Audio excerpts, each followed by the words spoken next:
de la chronique musicale chrétienne, la grande bien sûr, de la République démocratique du Congo, ainsi que d'ailleurs. Je vous aime beaucoup, je vous aime énormément. Moi, c'est Tonton Espérant Kassongo, le présentateur de cette émission. Vous êtes déjà habitué avec moi depuis de longues années. Je vous ramène vos stars, je vous ramène vos artistes, je vous ramène les servantes et serviteurs de Dieu qui cessent de défiler ici sur ces très beaux plateaux de gospel musique à Siloué Télévision. Bienvenue encore une fois, vous êtes nombreux, vous nous suivez partout dans le monde entier. Vous êtes en Europe, vous êtes en Amérique, vous êtes en Asie, vous êtes à l'Océanie, vous êtes en Afrique.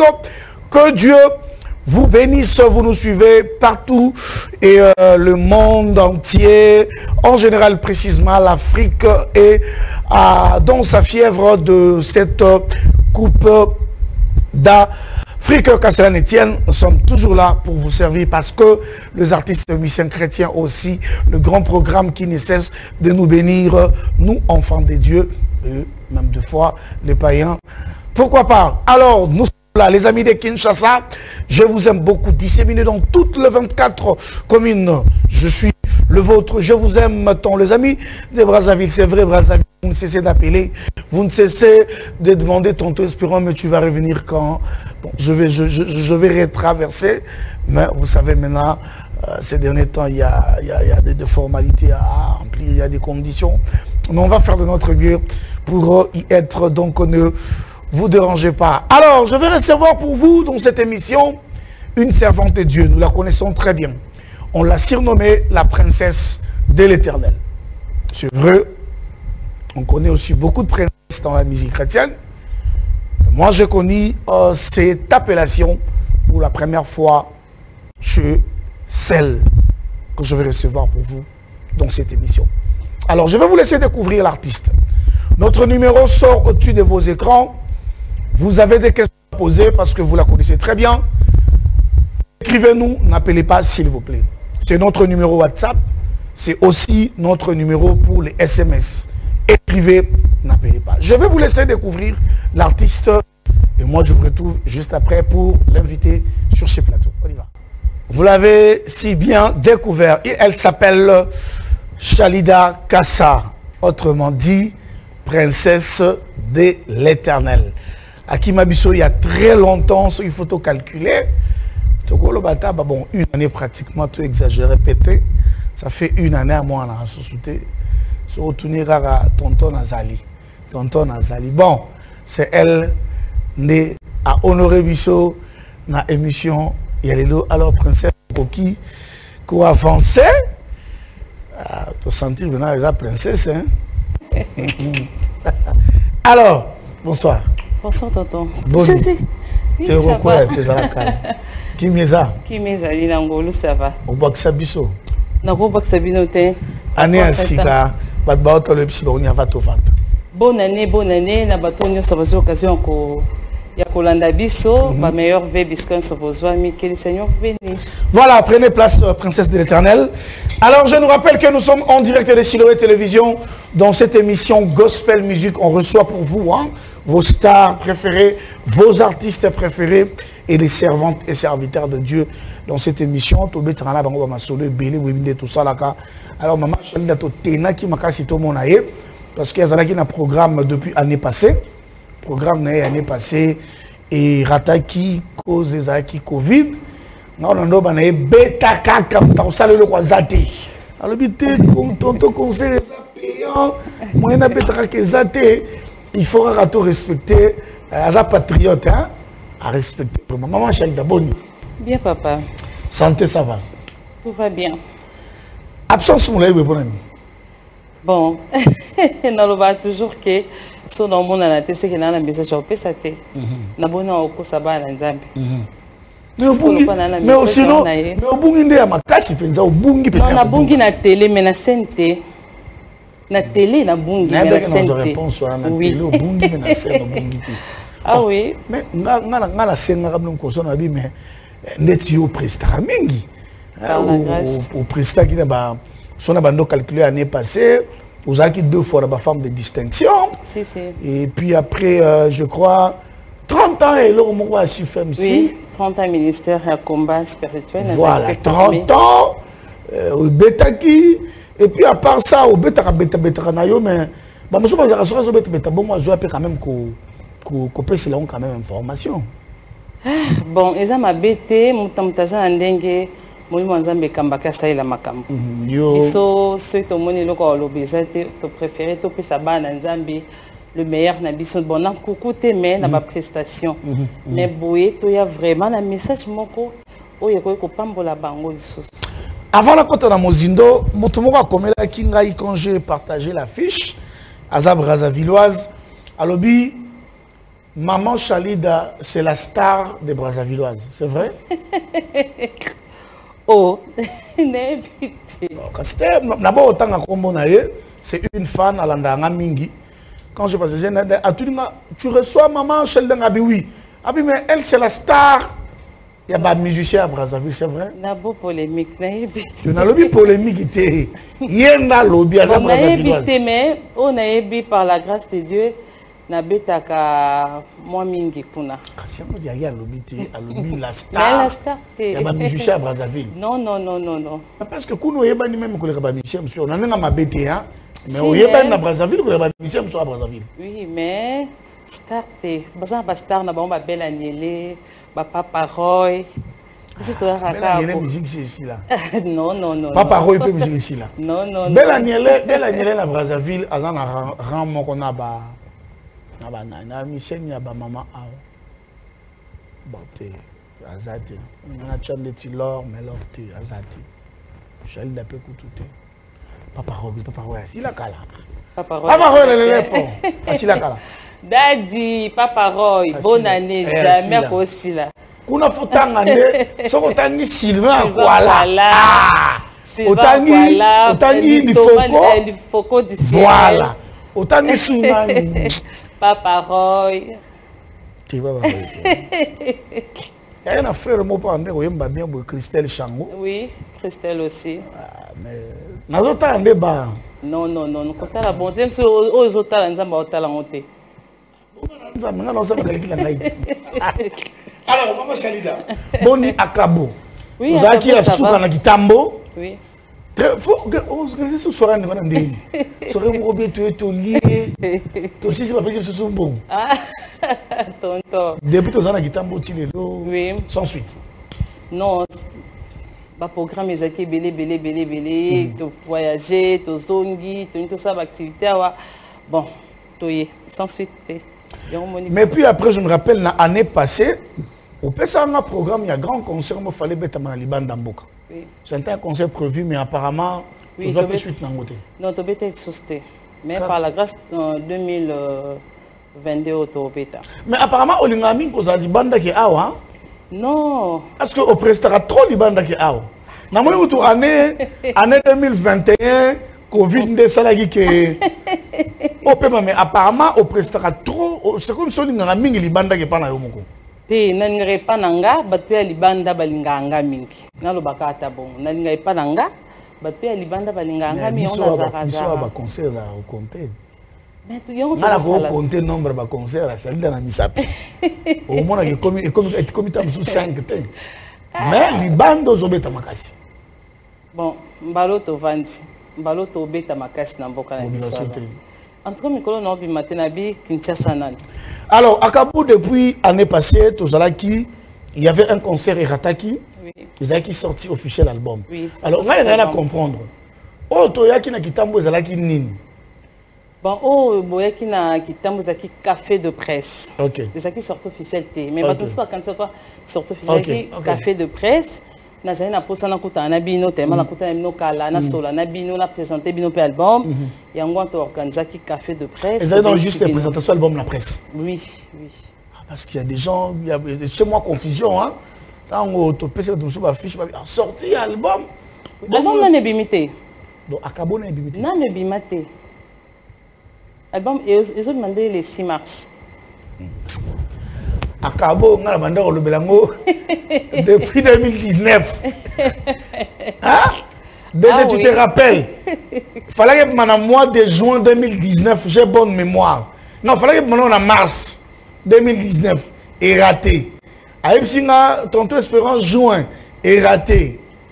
Bon, septembre, après 2020, ça va, et puis conseil raté. Donc, jusque-là, à Cabo, rien. Non, ne bimite dans ma plateforme, mon côté, à partir des 6 dans ma plateforme, et puis m'appelle. On a Kinshasa partout. Mais vous avez un système qui avant l'album ma bossa la promotion clip mais mon tour on dirait au salaire en pété. Non, tour yo, to bandi déjà. Normalement fallait to banda à partir il y a décembre. Mais clip ango non ba combat. Et c'est là qui était mais par la grâce de Dieu c'est quoi ici to banda déjà promotion nango. Donc clip ndepé oui monsieur pour oui, clip. Bon, une autre question, on a bombé, on a tokendi malembe. Alors, il y a la TV Pamba Pambate, c'est parce qu'il y a un message, il y a un programme. Est-ce qu'il y a un programme profit? Si, 6 mars 2022, célébration à Cabo. Ok. Oui. Il y a un message de Mémé Bananzam, mais la peau qu'on a qui est le 6 mars, moment c'est de Rosana Showbiz, qui a présenté l'album à Cabo. Puis tout ça, la vente, on a payé Ekobima presque partout.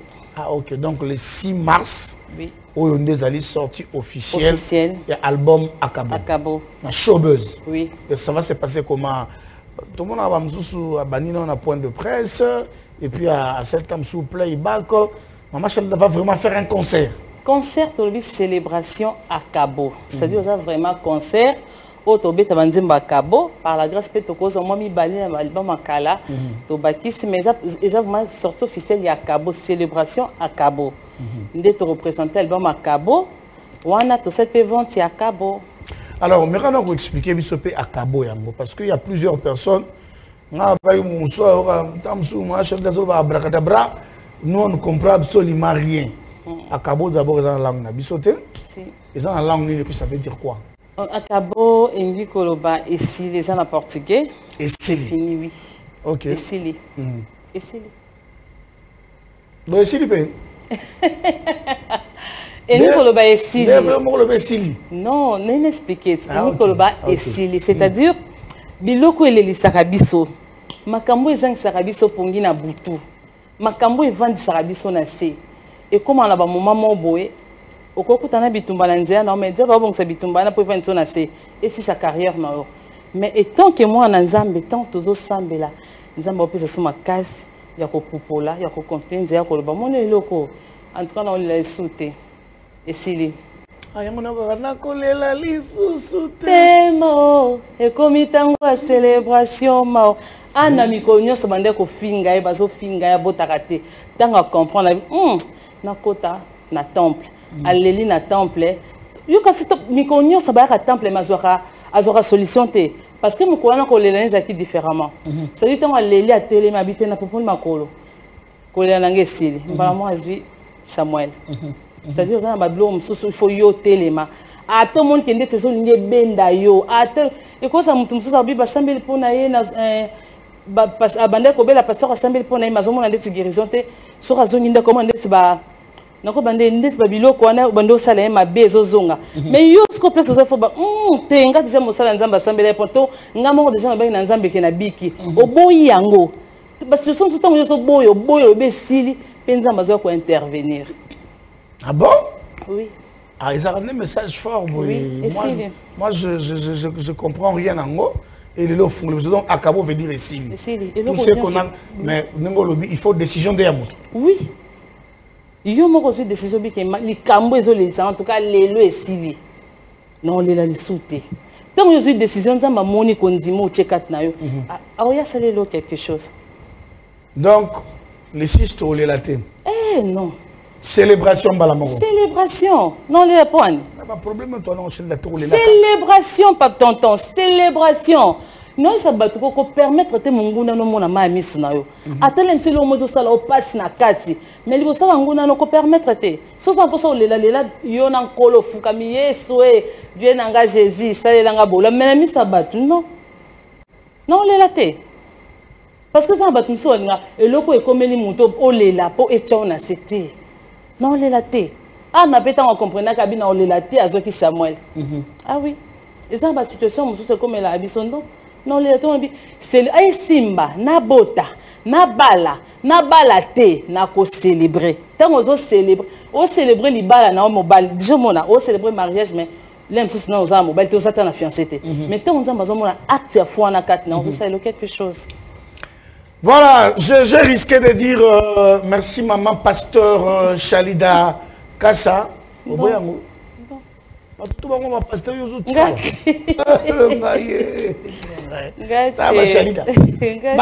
Pasteur.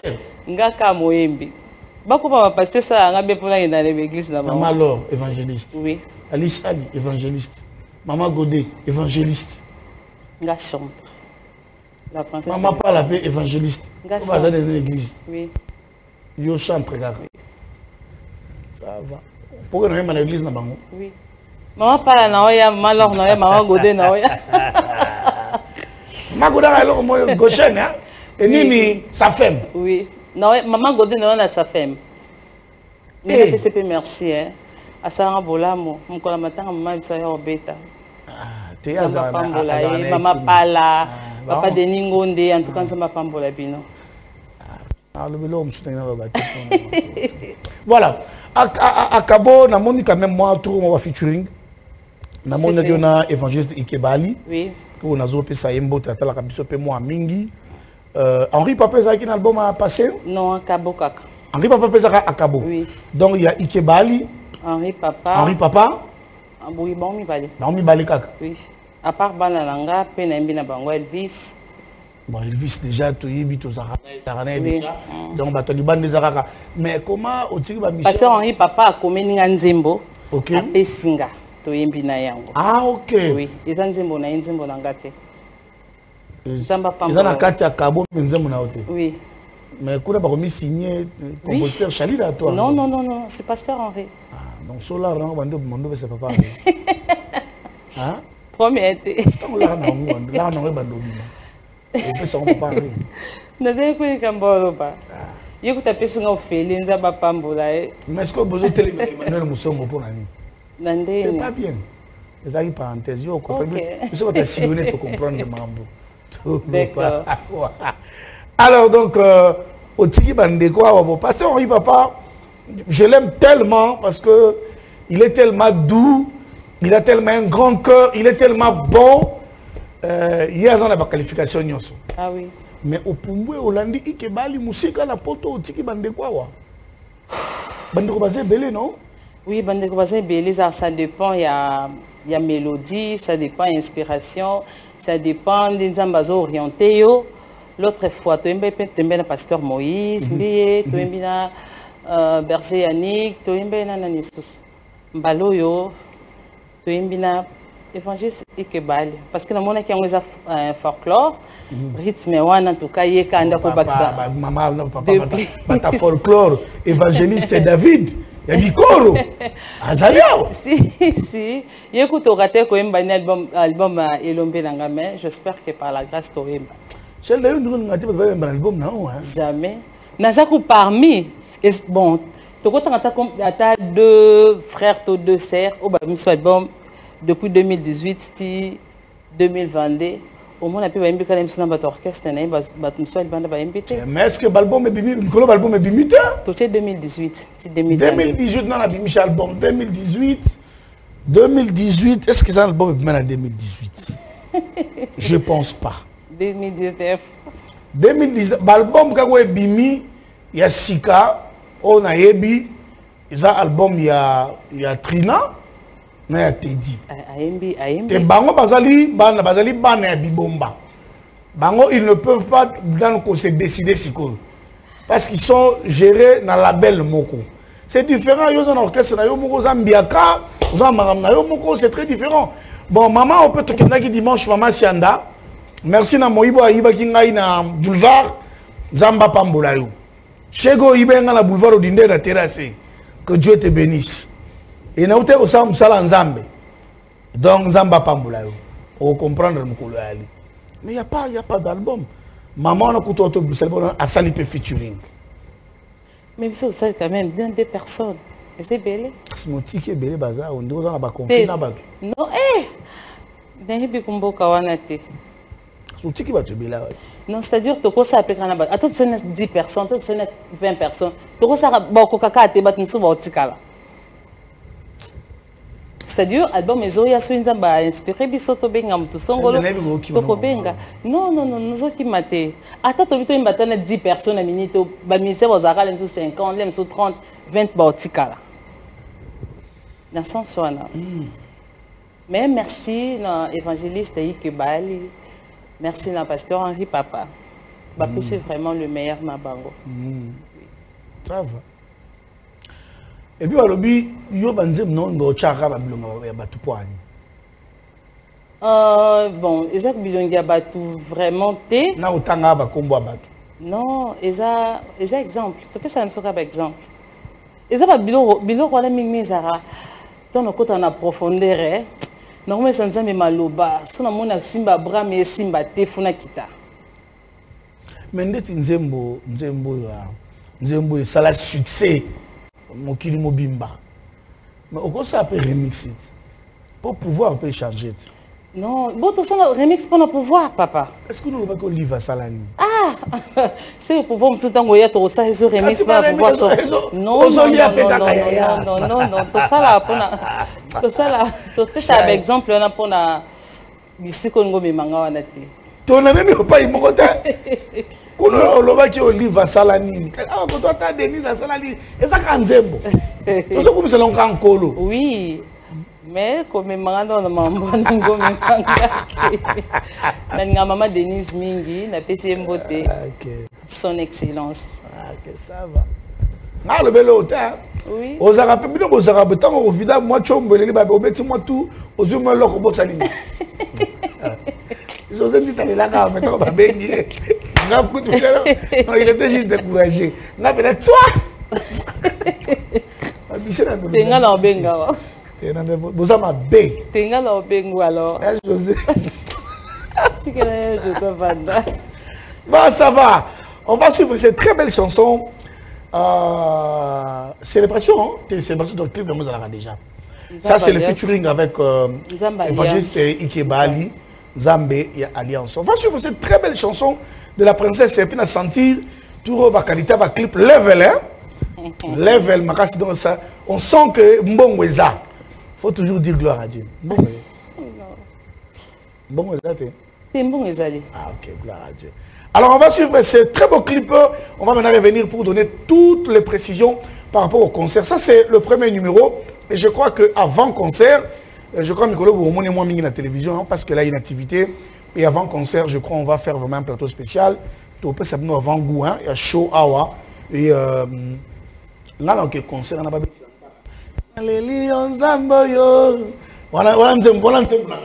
okay. Alors, on fait d'abord cette très belle chanson avec ces très beaux clips et on se retrouve juste après.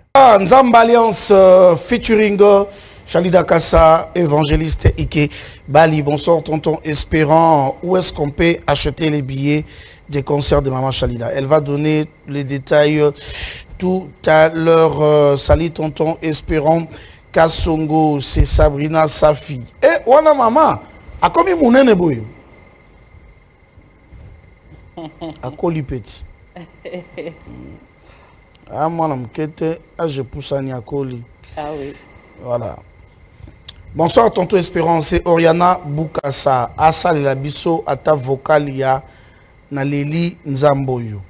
Ah, Nalelio, je crois. Bonsoir, tonton Espérance. C'est Pasteur Salem. Je salue Maman Chalida. Comment faire pour l'inviter chez moi? Je crois qu'elle va répondre. Bonsoir, tonton Espérance. C'est Jasmine Mungu. J'aime beaucoup Maman Chalida. Elle n'a pas un programme. Elle va donner un programme parce que c'est pour ça qu'elle est venue. Bonsoir, tonton Espérance. C'est Héritier Makila. Akenda Wapio. Bon, on a une idée na bango, hein. Bonsoir, tonton Espérant. Elle est aussi notre invitée à Sangomalamu, Sylvie Nzao. Elle n'est pas encore votre invitée. Vous aussi, on a invité Nabino. Bon, oui, hein? Maman Chalida, vous avez une question? Si. Vous pouvez répondre, Bango? Nalelio Zamboyo, Zamboyo. naleli yo nzambo yo e nzambo yo naluki yo nzambo yo e nzambo yo naleli yo nzambo yo e nzambo yo Abraham asala nini ye nzambo yo po akoma elembo e nzambo yo adina bala sala nini ye papa nanga yo po akoma elembo e nzambo yo selangolu olongola ngaliwa olongola balade batime amona selangolu na yo selangolu na yo bango bayemba na pena koyemba selangolu na yo déjà na chelie voix donc na chefo Olivier Mweloko Elvis tonton wana tiens la liste mutuma auto na cause bien na défenser biso makasi penza est-ce que ba billet ça déjà prêt oui ba billet ça déjà ça disponible ba ozo billet wap ba ko benga biso to pesa numéro na ça allez-y pesa y a pas de problème 09 98 44 70 08 pour ba billet et comika déjà les lots bandela numéro maman 09 98 44 70 08 sur la bengi toi ça on place la billet ça bah on billet sans problème oui beaucoup se déplacer payer oui donc il peut se déplacer alors billet boucher combien $10 en billet ordinaire VIP $50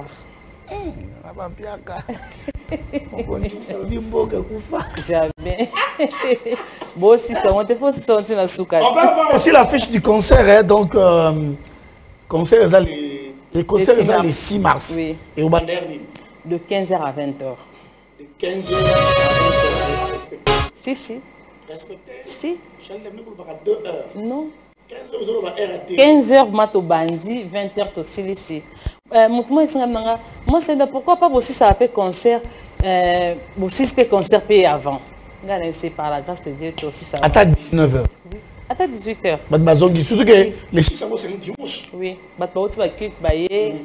Tu vas vraiment m'inviter. Donc les 6 sur le billet est déjà disponible. Oui. Mais est-ce que ça n'a pas coin au billet quand oui. La boutique Sei collection. Azol on a déjà passé ça na kitambo azokuma juste na showbiz wana. Ba billet aux alawana. Na kitambo pe ba billet aux alana jardin de Den. En tout cas déjà dans 2-3 jours ce bazou numéro là nous avons précision nyoso oui. Alors pour les concerts je crois qu'on invité pour la oui. Bango nyoso s'est invité. On va futur pour publier bango hein.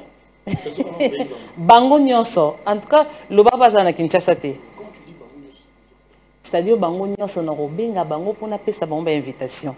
Mais ce sali qui na bengio te en tout cas porte za ko fungama pona ba chanter nyoso. Même ce cause là hein.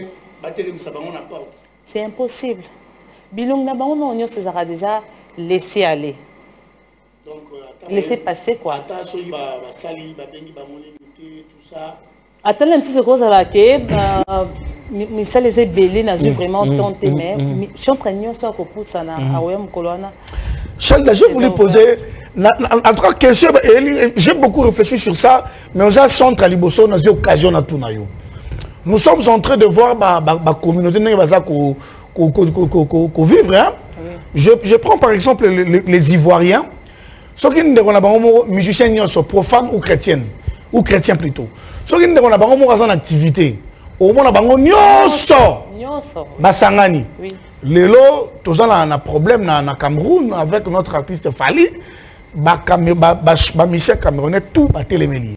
Et je crois qu'ils ont même dit que poursuivre la même président de la fédération de Samuel Eto'o. Ça veut dire qu'à chaque fois qu'il y a un souci, Nayoka Makoso dire que Makoso le pasteur dire que DJ Arafat c'est vrai vous pouvez le traiter de tout nom mais il est ivoirien. Quand il y a une autre personne qui vient pour déranger Arafat, nous les Ivoiriens on va s'en charger. Mais pourquoi Bissou sur l'internet Zaratene Tiboué, Chel dans un concert les 6 allez, bah, mission nyoso. Bah, il y a si Machel de Povache point. Bon, ça, là, on te pone. Tout ça, là, Bosalango? Oui. Oui, mais nakopona. Nakopona. Non, nakopona te mais n'habite n'angambo sous mais pas n'habite tout ça là. Nous avons un ba concert sous pas passer une invitation te au monde n'anga. Yo na mona ko ba concert yo kendaka. Oui. Mais mona mte pena que non soutien ezali omoni pe ndeko moko pe boye à l'équipe na TV pe boye en tout cas biso nyonso je vous invite na concert pendant maman Chalida. Bosala kango te Chalida. Non tout ça là ngo mais ya ba TVT tout ça là ngo le msusu ya nako bandeni appel concert moi c'est des alliés to kuta nako bandeni comme ça pe na vanda maman Aimé Lubinga cherche aux wapi concert nani to kuta na kuna tu vois ezala nango to ça là ngo mais to ko bateli msusu le msusu na minute to qui tant les émission te moi le belango ezate mais na cessé to ça là ngo ah au côté no bango na côté bango te en tout cas biso ngam na biso za bongo merci na ndingo côté bango wala ngana yebi ngambo na mnote na kosela ngambo na bilo makambo merci na ndingo côté bango boni MCC eza bien eza très bien président n'a bien au monde qui va pasteur nyonso na tuni yo MCC boni MCC eza bien président ngape na oya otika ba bié lobby l'église ah OK eza nango bien très bien ils ont évolué par la grâce ba réunion za la kaka mikonde ba réunion de ces athées mais jour ya kia aux qui carte était tout aujourd'hui non lobby tano que tu vas bien ozo non ça va bien président na ça va bien ni oh c'est comme kasi boenteni tu vas la message ya non ça carte si kagala na Abraham c'est à toi boyango tu vas la message pardon yo za la monsieur papa et bonsoir papa akenda wapi Nazali. Na sepeli komona ye. Merci. C'est Sonia Magnon. Je crois na tangi kombo na yo bien na maltraité yango ti. Les amis, j'ai dit n'appelez pas, s'il vous plaît. Kobengate. Comment message. Merci beaucoup pour l'incompréhension. Bonsoir tonton Espérant Kassongo. J'aime beaucoup maman Chalida et j'ai aimé l'explication de Akabou.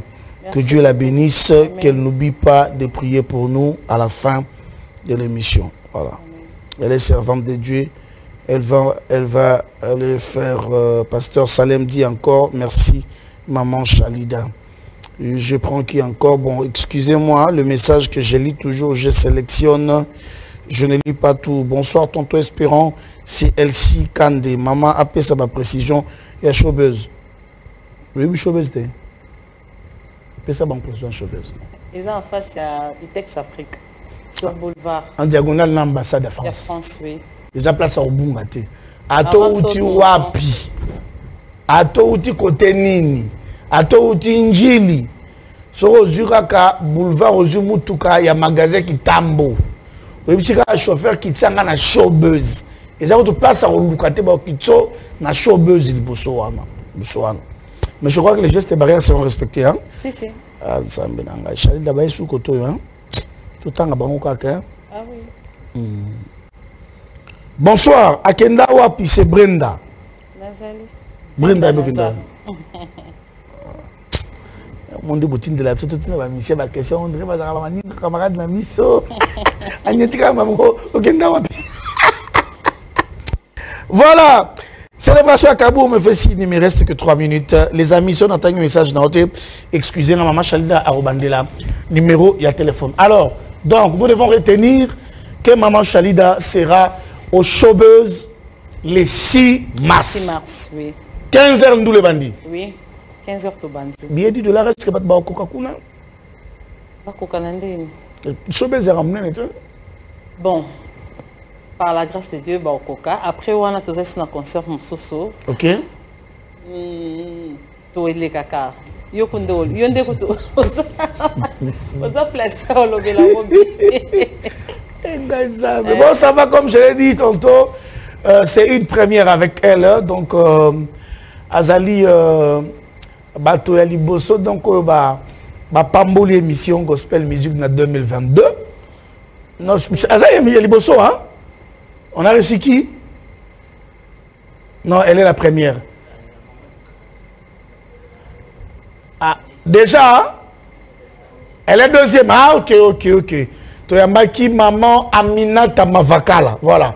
Oya Outaki Paris et Lelo maman Chelle. Donc, n'a pas maman, n'a pas maman so bandi, maman va formula kamarambu bien. Amen. Donc, nous savons que nous sommes bénis par la princesse. Alors, princesse, parce que tous les gens ne béli à Rosala Sala, n'a pas émission mususu oyekuya, ba nanzame ba retenir ni pour la lelo. Ba nanzame ba retenir que maman Chelle dans un concert le 6 mars. Le 6 mars, na showbiz de 15h à 20h. Nous avons billets à $10, na $50. Nous avons fait un peu de à Vandi, ou à Zokoka. Et ça, pas de sous tonton. Boutou, à mon endroit, bouté comme à Moi. Pour la makolonayo, loba akabo. Tant qu'on a déclaré, nous avons quitté ça quelque chose. 2021 et 2022, le qu'on a 2021, Coco Tsangote na 2022. Et le qu'on c'est que on a 2021, commémorant na 2022. Ticket 2022 ça bola moi nzambe des partage na yo, que le Seigneur vous bénisse. En tout cas, taboto tambola mutu likolo koloba ete nzambe azali, c'est-à-dire nzambe azali. Quand on a liboso pe simanayo, nzamba osala quelque chose. Kolongolo nyo se lelisaka biso wana. O nazo bota te, na vana libala na bota kate, nazo bala te non. Wana eza na matabisi, do matabiso ya esili. Ngala servir nzamba opesa nga le reste. Merci beaucoup la princesse de l'Éternel, maman Chalida Kassa. Vous nous avez suivis. Que Dieu vous bénisse. Vous allez suivre cette émission sur notre chaîne YouTube Espérant Kassongo, officielle pour les amis de l'Europe. Vous pouvez aussi laisser les commentaires si vous avez des questions à poser à maman Chalida. Toutes les questions, nous ferons de notre mieux pour que Ekomilaye. Alors, je crois qu'elle va encore revenir ici avant les concerts pour que nous puissions vous donner les goûts de ces concerts. Alors, pour le point de vente des billets, vous aurez des précisions, je crois, dans les différentes émissions de Tonton Espérant Kassongo. On va vous donner les détails. Et puis après, pour ceux-là qui veulent inviter Maman Chalida, il y a un pasteur qui avait parlé, il y a combien d'église, comment faire. On peut reprendre son numéro. 09 90, moi, je 243. Plus 243. 243. Plus 243, 0, plus 243, 9. 98 44 70 08. Bandela Malembe bata radio pe bazolanda yo. Plus 243 9 98 44 70 08. Voilà so ba bengi bazui yo moko. Bazunga mata na WhatsApp bazunga moko. OK, alors yo mtobanu. Vas-y, toi aussi. Pasteur Moïse Mbiye. Ba bonne année.